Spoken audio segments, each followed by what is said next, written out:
You find out your husband has been cheating, your world turns upside down, the trust you once had feels like a distant memory, and just when you think it can't sting anymore, you learn who he's been cheating with, and out comes the line, "She lives with her mom." Now, that might sound like a throwaway comment, but let's not kid ourselves. That's not just a statement of fact. That's your defense mechanism kicking in. You're trying to make her look small, childish, incapable. Because if she's beneath you, maybe you don't have to face how deeply this betrayal really cut. But here's the thing, her living with her mom doesn't change the choice your husband made. It doesn't erase the late night texts or the emotional distance you've felt growing in your home. She could live in a mansion, a motel, or her mom's basement. It wouldn't make what he did any more or less wrong. This isn't about her, and yet we love to turn it into that. Why? Because it's easier to blame the outsider than it is to look at the person we committed our lives to and face what's really broken. Let's call it like it is. You're pointing your anger in the wrong direction. She didn't take vows with you. She didn't promise loyalty, honesty, or forever. He did, and it doesn't matter whether she seduced him or stumbled into it blind. He made a conscious decision to step outside the marriage. And the moment you make her the enemy, you let him off the hook. You shift the spotlight away from the very person who owes you answers, and what does putting her down really do for you? Does it heal anything? Or does it just delay your own healing? Does saying she lives with her mom really make the pain sting less when you're lying awake at night, wondering what went wrong? Or is it just another way to stuff that pain down, to avoid the reality that something in your relationship has gone deeply, fundamentally wrong? Here's a question that hits harder than hers. What are you living with? Are you living with silence that's louder than words, with dinners eaten side by side but miles apart, with a version of yourself that you barely recognize anymore because you've spent so long shrinking to keep the peace? Forget where she lives. You need to ask what kind of emotional real estate you've been living in, and how much longer you're willing to stay there. You have to understand this moment is bigger than the affair. It's bigger than some girl still doing laundry in her childhood bedroom. This is about who you are and what you accept. Are you someone who lets betrayal define her, or someone who uses it as fuel to rise, to reclaim your worth, to draw a line in the sand and say, no more? Pain has a way of becoming your teacher, but only if you stop running from it and start listening to it. So what now? You have a choice to make, not about her, not even about him. This choice is about you. You can stay stuck in the story where you're the woman who got cheated on by a man who ran to a girl who still lives with her mom. Or you can start writing a new story, one where you stop focusing on who hurt you and start focusing on what heals you. The next chapter isn't about her, and it's not about him. It's about you. Your clarity, your confidence, and your comeback. You find out your husband has been cheating. The shock hits like a freight train. Your world tilts, the foundation cracks, and everything that once felt safe suddenly feels like a lie. And then, just when you think it can't possibly get more surreal, you find out who he's been with. That's when you say it, almost as a reflex. She lives with her mom. On the surface, it sounds like a casual remark, but it's really not. It's a way to minimize her, to make the whole situation seem less threatening. If she's immature, dependent, or unfinished in life, maybe it's easier to believe she could never really take your place. But let's get something straight. Her living situation doesn't change what your husband did. It doesn't rewrite the choices he made in secret, whether she's 22 or 42, whether she's sleeping in a bunk bed or a penthouse suite. It doesn't undo the betrayal. This isn't about where she lives. It's about what he was willing to risk. He walked out on trust, on promises, on everything you built together. That doesn't suddenly become less painful just because she still eats dinner with her parents. So often, the spotlight shifts to the other woman. It's human nature to look for someone to blame, someone to channel the rage and humiliation toward. But she didn't take vows with you. She didn't build a life, share a mortgage, raise kids, or hold your hand through loss and stress and long days. Your husband did. And the moment we spend more energy shaming her than holding him accountable, we miss the point entirely. The real betrayal didn't come from outside. It came from within. Dragging her down with comments about her lifestyle or circumstances might feel good in the moment. It might give you that temporary hit of superiority, like maybe you're still the one with more dignity or value, but that's a distraction from the pain that actually needs your attention. The truth is, demeaning her doesn't rebuild your trust. It doesn't resolve the betrayal. All it does is delay your healing by keeping you focused on a side character when the real conflict is happening in your own story. So instead of asking where she lives, maybe the better question is, what have you been living with? Have you been living with silence that screams louder than words, with a partner who checked out long before this affair, with a version of yourself who's been settling for less and calling it compromise? It's time to turn the focus back to your reality, your emotional health, your self-respect, and the choices you make going forward. Because her situation is not your standard, your peace should be. This situation isn't just about cheating. It's about identity. Who are you now that this has happened? Are you someone who lets this define her, or someone who redefines herself through it? The pain is real, no one is denying that, but pain is also a turning point. You can use it as a mirror or a mask. You can learn from it or hide behind bitterness. The choice is yours, but one leads to growth, and the other leads to resentment that will bleed into everything you do. So the question is no longer about her, it's about you, not about where she sleeps at night, but where your soul rests. Are you going to keep rehearsing the insult and replaying the moment, or are you ready to take your power back? The next chapter is waiting, and it's got your name on it. What it becomes depends on what you're willing to walk away from, and what you're finally ready to walk toward. You're focusing on the wrong person. It's understandable. When someone hurts us, we want a clear villain, a target for all the pain, betrayal, and confusion we're carrying. So the other woman becomes the scapegoat. She's the one you can mock, the one you can minimize, the one you can paint as pathetic so that maybe, just maybe, the blow to your heart feels a little softer.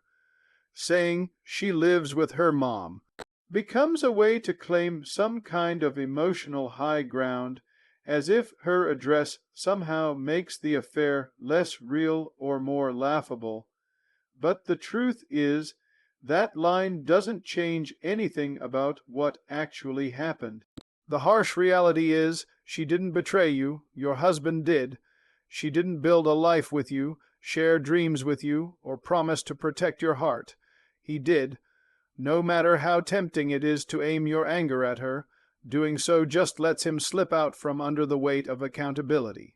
He's the one who walked away from the vows. He's the one who knew what was at stake and still crossed the line. That's not on her, it's on him. Every second you spend focused on her is a second you're not asking the harder questions about the man who stood beside you and chose to step away. There's a kind of power in redirecting blame, but it's temporary.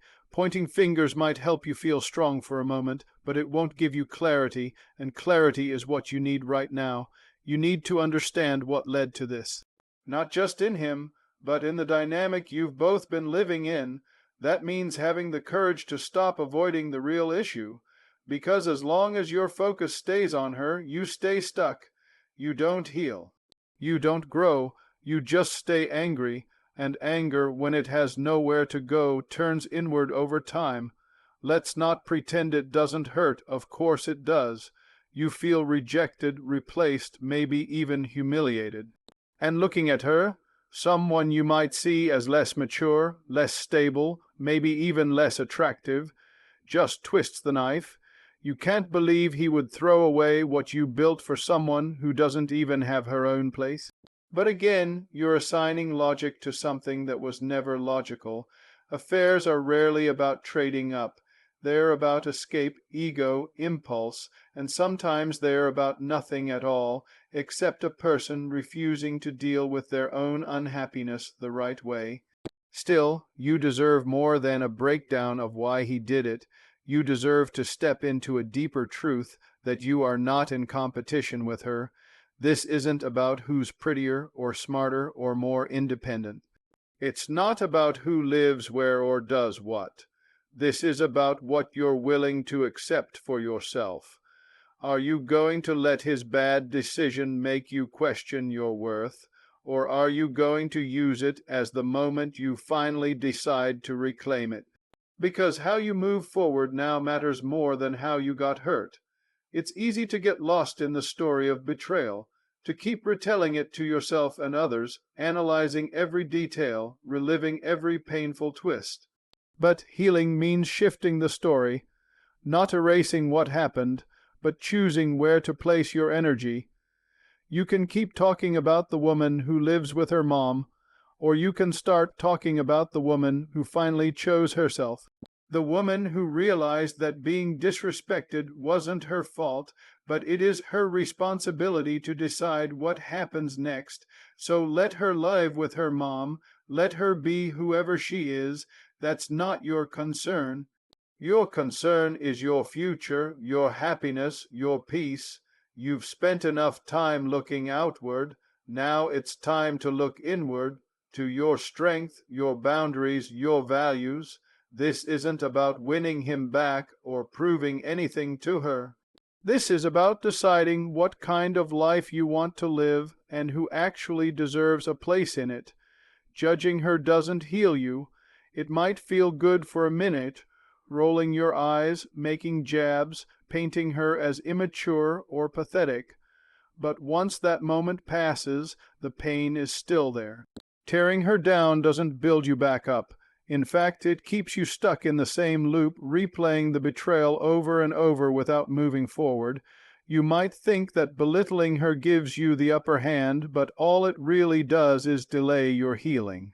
Because healing doesn't come from comparison. It comes from confrontation, an honest, painful, necessary confrontation with the truth of what happened and how you feel.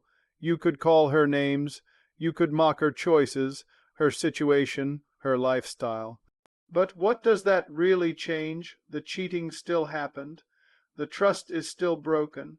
And while you're focused on judging her, you might be missing the opportunity to sit with yourself, to ask the harder questions that don't have anything to do with her. Questions like, why did I tolerate distance for so long?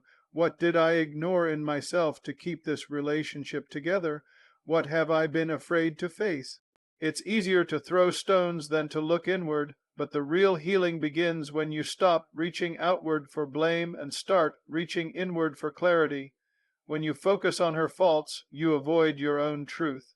The truth that this isn't just about what your husband did, it's about what you're going to do now. This moment is not about her, and honestly, it never really was. She didn't create this pain. She didn't break the promises. And maybe she didn't act with integrity, but it's not your job to diagnose her character. It's your job to figure out how you're going to move through this. Whether that means leaving, rebuilding, or rediscovering who you are outside of this relationship, none of those answers are found in judging her. There's a kind of strength in refusing to take the bait, in stepping back and saying, I'm not going to make her the focus of my pain. Because when you shift your focus inward, when you make your healing your responsibility instead of her punishment your goal, you take your power back. You stop letting her existence keep you in pain. You stop measuring yourself against someone who was never supposed to be in the picture to begin with. That's when you begin to stand up again, not as a scorned woman, but as a woman in recovery. Recovery of peace, recovery of identity, recovery of strength. Letting go of judgment doesn't mean letting go of boundaries. It doesn't mean you excuse what happened or pretend you're not angry. You are entitled to your feelings. You are allowed to grieve, to rage, to break down, but you don't have to let that anger rot into bitterness. You don't have to make her your obsession. Every time you judge her, you tie your healing to her. And she should never have that much control over your life.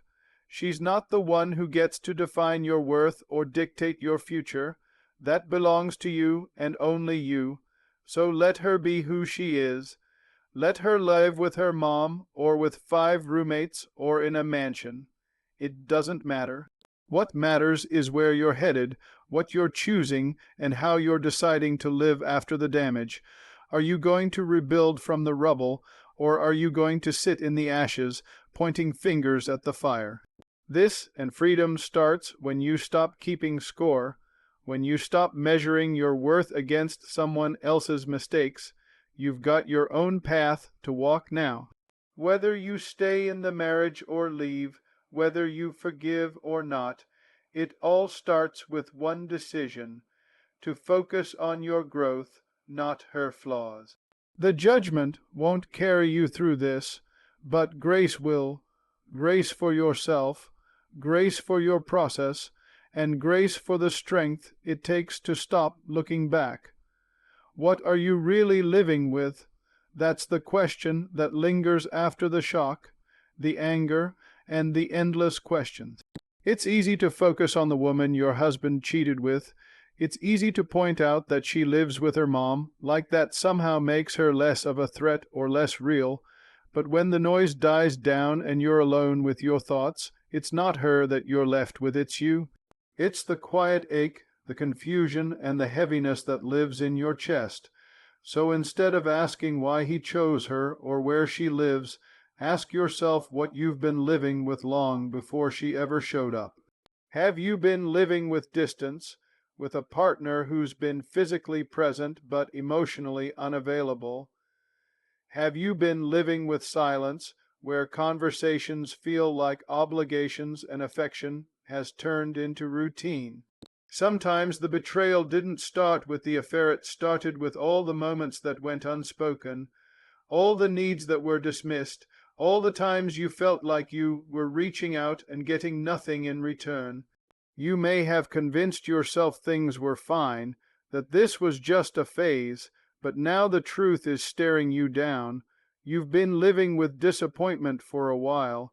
It's not just about what he did. It's about what you've been tolerating. You've been carrying the weight of holding everything together, often without recognition. Maybe you've smiled through pain, kept quiet to avoid arguments, convinced yourself that sacrificing your peace was part of being a good partner. And now, on top of that, you're supposed to compete with someone who doesn't even live on her own. The insult adds to the injury, but underneath it, there's something more painful: realizing how much of yourself you've had to shrink to keep the relationship intact. You don't need to compete, you don't need to compare, you need to reflect, because this moment, as painful as it is a mirror. It's showing you what's been broken, not just in the relationship, but in your sense of self. Maybe you've been living with fear, fear of being alone, fear of starting over, fear of what people will think. Maybe you've been living with the belief that staying, no matter how unhappy, was better than facing the unknown. But fear is not a foundation, it's a trap, and if you stay in it too long, you start to confuse survival with love. So take a moment and breathe, not to excuse what happened, not to forgive too quickly, but to center yourself in your own reality. What are you really living with? Is it trust? Is it love? Or is it just the memory of what used to be? You owe it to yourself to stop settling for emotional leftovers. You deserve more than half Ruth's quiet resentment and a partner who turned to someone else rather than turning to you. You deserve clarity. You deserve peace. You deserve to come home to yourself. This is your turning point, not because of what she did or even what he did, but because of what you choose now. You can't change the betrayal. You can't undo the past, but you can choose what you carry forward. You can choose to stop defining yourself by someone else's choices. You can choose to start healing, even if it's messy, even if it's slow. And you can choose to rebuild a life where your worth isn't tied to who stayed or who strayed. The question isn't about her anymore, it's about you. What are you really living with, and what are you ready to let go of? When you start answering that honestly, everything else starts to shift. That's where your power is, not in judgment, not in bitterness, but in the quiet, steady decision to rise from what hurt you and walk into what heals you. This isn't just about infidelity, it's about identity. When someone you love betrays you, it doesn't just break your heart, it fractures how you see yourself. You start questioning everything. Was I not enough? Did I miss the signs? Have I lost my value? It's not just the marriage that gets shaken, it's your foundation. You might look in the mirror and not even recognize the person staring back. This is the deep wound that comes with betrayal. It shifts the way you view your own worth, your voice, and your place in the world. You begin to second, guess the choices you made, the sacrifices you offered, and the love you gave so freely. When your trust is broken, it doesn't just make you suspicious of others. It can make you suspicious of your own instincts. You may start to think, if I didn't see this coming, what else am I blind to? And with that doubt, a piece of your identity starts to dim. You feel unsteady, like your confidence got packed up and left right alongside his loyalty. But here's the truth. What he did says everything about him and nothing about your value. You are not less because he made a selfish choice. You are not smaller because he needed someone else to make himself feel bigger. The core of who you are, your strength, your kindness, your wisdom, your resilience, none of that disappears because someone else couldn't see it. If anything, it becomes more important now than ever. This moment demands that you find your way back to yourself, not just to recover, but to rebuild. This is your identity being stripped down to its bones. And as painful as that is, it's also where the most honest growth begins. You get to ask yourself who you really are outside of this relationship. Not as a wife, not in comparison to her, not through the lens of his betrayal, but as a woman standing on her own 2 feet, deciding what comes next. You get to reclaim your voice. You get to choose what kind of life you want, regardless of who walked away or who stayed. You're not just healing from the infidelity, you're healing from all the ways you've been taught to stay quiet, to carry the emotional load, to pretend everything's fine when it isn't. You're peeling away the layers of expectations, of roles you've played, of masks you've worn just to keep the peace. And beneath all of that, there you are, still whole, still worthy, still powerful. Not because someone else sees it, but because you do. This pain didn't start with her, and it won't end with her either. It ends when you decide that your identity isn't up for negotiation. It ends when you realize that your worth doesn't shrink just because someone failed to honor it. You're not rebuilding to win him back or prove something to her. You're rebuilding because you remember who you are, and because you deserve to live in that truth every single day with or without anyone's approval. So let this be the moment you stop saying, "She lives with her mom," like that defines anything. It's not about her, and it's not even just about him. It's about you and the incredible strength it takes to rise after being broken. This isn't just a story of betrayal. It's a story of identity reclaimed, of dignity restored, and of a woman who refused to be defined by anyone else's choices ever again. This is your wake-up call. Not just because he cheated, not just because he lied, but because somewhere along the way you forgot who you were. You got so wrapped up in the role, wife, partner, caretaker, that you started shrinking. You made space for his moods, his dreams, his convenience, and you told yourself that's what love looks like. And now, with all of that cracked wide open, you're being forced to see what's been there all along. You've been disappearing in pieces, long before this betrayal ever came to light. You mentioning that she lives with her mom might seem like a throwaway line, a bitter laugh in a moment filled with disbelief, but it says something deeper. It's not just about her, it's about you trying to make sense of something that doesn't make sense. You're trying to protect yourself by belittling her because it hurts too much to face the truth head on. That someone you trusted gave himself to someone else, regardless of who or where she is. But no matter how small you try to make her, it doesn't shrink the pain. It doesn't bring him back, and it doesn't answer the questions that keep you up at night. This is your moment to stop looking at her and start looking at you, not in judgment, not in blame, in truth. You deserve more than a partner who could lie to your face. You deserve more than being an option while he played house somewhere else. And you certainly deserve more than spending your energy obsessing over someone whose presence in your life is only the result of someone else's failure. The hurt is real, but the healing won't begin until you stop asking what's wrong with her and start asking what's next for you. Pain like this can't be ignored. You can't sweep it under the rug or smile through it for the sake of keeping appearances. It demands to be felt, and it demands to be answered with action.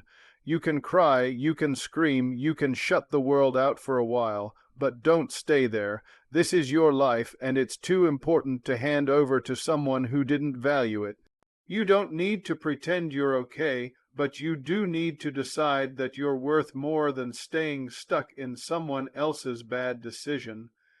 This wake-up call is not just about the affair. It's about all the places you've abandoned yourself.